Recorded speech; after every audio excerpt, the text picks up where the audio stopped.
held my daughter's hand across the table the entire time we ate, and I remember thinking, this woman is too comfortable here, too settled, like she'd already decided this was hers. My daughter, Lee. Wait, no, let me back up. That's not where this starts. It starts at Easter dinner, the kind of Easter we'd had every year since my wife passed. Just the two of us, my daughter Claire and me, at the same round table in my kitchen in Columbus, with the same ceramic dish I use for roasted potatoes, and the same argument about whether the ham needs more mustard. It's a small thing, a quiet thing. We're not a big family household, never were. After her mother died, it got quieter. But we kept the dinners. We kept showing up for each other. Claire was 31 then, sharp, careful, the kind of person who reads the fine print on everything. She'd gotten that from me, I think. I spent 26 years as a licensed CPA, mostly small business clients, a few estate planning cases. Numbers don't lie. That's what I always told her. People lie. Numbers just reflect what people did. She brought him to Easter dinner. His name was Dominic Farrell. He shook my hand too firmly. That's the first thing I noticed. Not wrong exactly. Just practiced. The handshake of a man who'd been told that handshakes matter, not a man who naturally understood why. Claire had met him 3 months earlier, a dating app which I have no opinion about. That's the world now, and I'm not so old that I can't accept it. He'd told her he was a project manager for a construction logistics firm, traveled a lot, sometimes overseas. She'd shown me his photo once, a few weeks before Easter, and I'd said he looked fine because he did look fine, and I didn't want to be the father who poisons every relationship his daughter tries to have. But sitting across from him at that table watching him cut his ham into very precise, very even pieces, I felt something I hadn't felt in a long time. I felt like I was being worked. I couldn't explain it. Not yet. He was perfectly pleasant. Asked about my career. Listened when I answered, or did a convincing impression of listening. Asked Claire about her job. She's a physical therapist, runs her own small practice, with what seemed like genuine admiration. He laughed at the right moments. He complimented the potatoes. And yet, I watched his eyes. When Claire got up to refill the water pitcher, he glanced, just for a second, at the bookshelf behind me. The one with the framed photos, and on the bottom shelf, the row of financial planning binders I'd never bothered to move after I semi-retired. His eyes went to those binders and then back to me so fast that I almost second-guessed myself. Almost. After dinner, while Claire was in the kitchen wrapping up leftovers, he leaned back in his chair and said, very casually, that he'd been thinking a lot lately about where to put some savings. Said the markets felt volatile. Said a friend had told him about some private investment opportunities, high yield, short term, very selective about who they brought in. I said, that was all. Just He smiled and moved on. Brought up something about a road trip he and Claire were planning. And the conversation shifted. But I didn't forget. On the drive home, I walked him and Claire to their car. It was a cold night. He shook my hand again. Same grip. Same 2 seconds too long. When I came back inside, I stood at the kitchen sink running hot water, and I thought, I know this shape. I have seen this shape before. Not the face, the shape. The way a thing moves before it shows you what it is. I'd worked with a client once, back in the late 90s, who'd been defrauded by a man running a fictitious investment fund. Affinity fraud, the investigators called it. The con didn't start with money. It started with dinners. With warmth. With being present and helpful and just interested enough in the right things. The money ask came later, only after trust had been built to a point where saying no felt like a betrayal. Dominic had just run his opening move. I didn't say anything to Claire. Not yet. She was happy. I hadn't seen her happy like that since before her mother got sick, and I wasn't going to drop a suspicion on that just because of a glance at some binders and a comment about investment opportunities. That's not evidence. That's a feeling. And I know better than most that feelings, however accurate, don't protect anybody. What protects people is information. So I started paying attention. Claire would mention him in our weekly calls. They talked every Sunday, she and I always have. Dominic had cooked dinner, Dominic had fixed her bathroom faucet without being asked. Dominic had a work trip coming up somewhere in the Gulf, a big project, 3 weeks. She missed him already. I asked careful questions. What company did he say he worked for? She gave me a name. Farrell didn't match the company name. He'd mentioned a company called Cornerstone Bridge Solutions. I looked it up. Registered in Delaware, 2 years old, no web presence beyond a template website, no reviews, no LinkedIn employees, no Better Business Bureau listing. The registered agent was a law firm in Wilmington that specialized in shell company formations. I wrote all of this down. He came back from his Gulf trip. I know the quotes are doing a lot of work there. He came back and Claire mentioned that while he was away, he'd been having trouble with a banking transfer. Something about his overseas payroll being held up.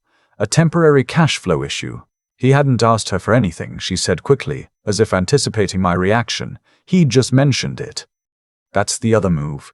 Mention the problem without asking. Plant the seed. Let the other person volunteer. I wrote that down too.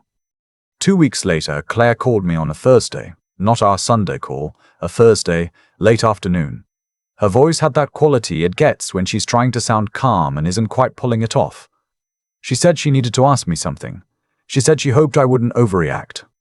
She said Dominic had been approached by a former colleague who ran a private lending circle.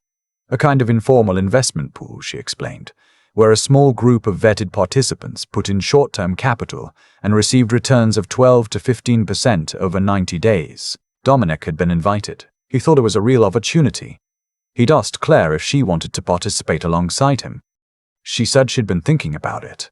She had about $22,000 in a money market account that wasn't doing much. She thought maybe $10,000. Maybe $15,000. I asked her, how did he describe the structure of the fund? She paused. What do you mean? Is it registered? With the SEC? With FINRA? Is there any regulatory filing associated with it? Does it have a custodian? How are participant funds held? Silence. He said it was private. She said slowly. He said that's the whole point. It's outside the normal system. That's how the returns are so high. There it was. That sentence. I've heard it 100 ways, over 30 years, and it always means the same thing. There is no fund. There is no return. There is only the money going in, and a story about why it hasn't come back yet. I kept my voice level. I said, okay, I hear you. Can I ask you to do one thing before you decide anything? What? Come to dinner Sunday. Bring him. She agreed. She sounded relieved, actually. Like she'd been hoping I'd say something that gave her a reason to slow down. I spent Saturday at my desk. I pulled everything I could find on Dominic Farrell. State licensing databases, nothing. SEC enforcement actions, nothing under that name. Though I searched variations. Ohio Secretary of State business filings. I cross-referenced the address he'd given Claire with county property records. There was a Dominic Farrell in Westerville with a prior civil judgment from 2019. A breach of contract dispute involving an undisclosed financial arrangement. The plaintiff had been a woman, 63 years old at the time of filing. The case was settled out of court. I found 2 other women, through public court records, who had filed and withdrawn civil complaints involving men operating nearly identical schemes.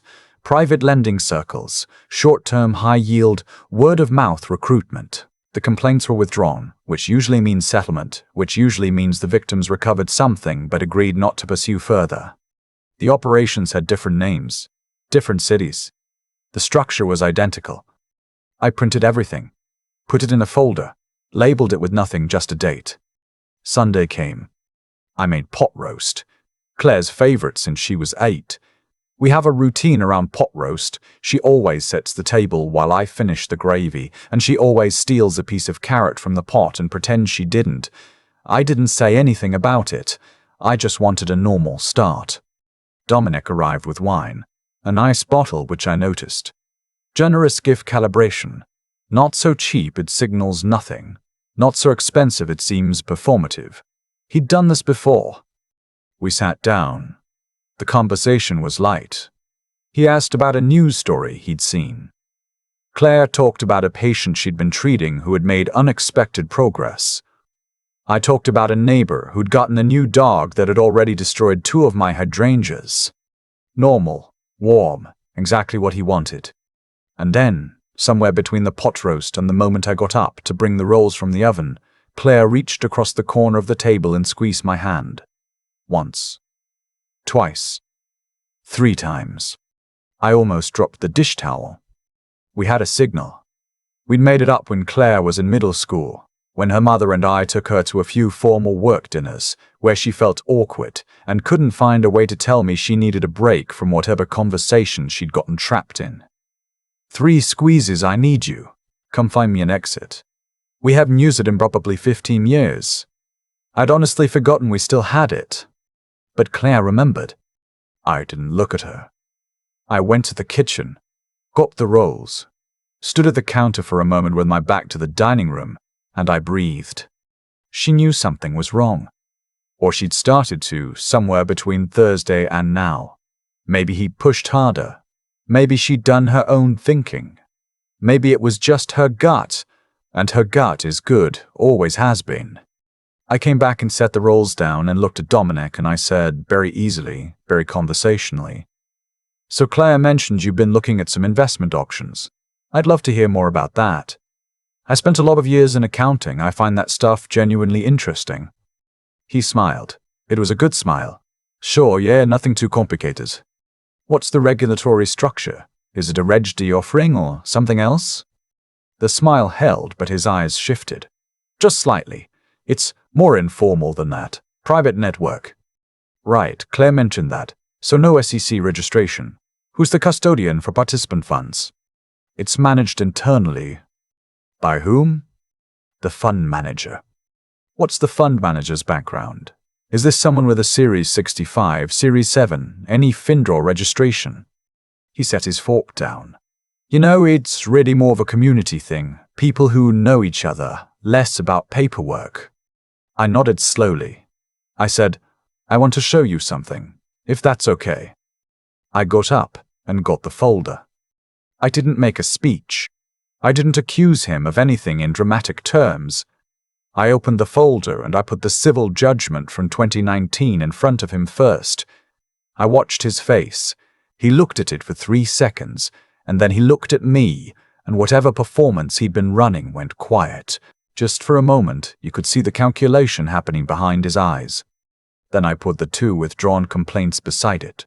Different names, same structure. He said, "I don't know what you think this is." I said, "I think you've done this before. I think you've been doing this for a while. I think you're very good at it." I paused. "I'm also a mandatory reporter under Ohio's Elder Financial Exploitation Statutes, and I've already been in contact with the Franklin County Financial Crimes Unit. I have a case number. Whether anything moves forward from here depends entirely on what happens next." That last part was a stretch. I had made a call. I had spoken to someone. There was not yet a formal case number. But in that moment, it served its purpose. He left 40 minutes later. No scene. No shouting. That's how you know it's not personal for them. When it stops working, they just look for the exit. He said he needed some air and he got his jacket and he walked out and his car was gone before I made it back to the window. Claire sat at the table for a long time after. She hadn't touched her pot roast since I'd gotten the folder. She had her hands wrapped around her water glass, and she was staring at the rolls like they'd done something to her. I sat back down and I didn't say anything for a while. "We're good at quiet, she and I. We've had a lot of practice." Finally, she said, "I almost sent him the money." "I know." "I had the transfer form up on my phone. I was going to do it Tuesday." "I know." She looked at me. Her eyes were wet, but she wasn't crying, not yet. "How did you know?" "Before I even said anything today. How did you already know?" I thought about how to answer that. I thought about the binders and the handshake and the careful, even pieces of ham. I thought about 26 years of watching what people did with other people's money. "I didn't know him," I said. "But I recognized what he was doing. There's a difference. A face you've never seen before can still be running a pattern you've seen 100 times. She was quiet for a moment. Then she said, "That's the CPA version of wisdom." I laughed. It surprised me. The laugh, it came out real and sudden, the way things do when you've been holding tension for weeks, and it finally has somewhere to go. What was the squeeze for? I asked her. The 3 squeezes. What made you do it right then? She looked down at her hand, like she was remembering the gesture. He said something, when you were in the kitchen, about how lucky he was that I had a father who was financially savvy. How most people don't have someone like that looking out for them. She paused. It was a compliment. He was being nice. But the way he said it, it felt like he was taking inventory, like he was figuring out what obstacle he still needed to get around. I nodded. So I squeezed your hand, she said. I don't even know if I decided to. It just happened. Like muscle memory. That's what a good signal does. She filed a report with Columbus PD the following week. They referred it to the Ohio Attorney General's Financial Crimes Unit. The civil judgment I'd found turned out to be the first thread in something considerably larger. I don't know all of it, and I expect I never will. These things take time and the legal system doesn't send you progress updates. What I know is that the $22,000 is still in Claire's money market account, still sitting there, doing its undramatic thing, earning its modest rate. Safe. We have Easter dinner every year. Same table, same ceramic dish. She still steals the carrot from the pot, and I still pretend not to notice. Some things you don't need to change because they already work. This past Easter, when I sat down across from her, I reached over and squeezed her hand once. Just once. And she looked at me and smiled in that way she has, half exasperated, half everything, and said, "Dad." Just that. Dad. It was enough. I've thought a lot about what would have happened if Claire hadn't remembered that signal. If her hand had stayed in her lap that Sunday. If she'd done the wire transfer on Tuesday like she'd planned. $22,000.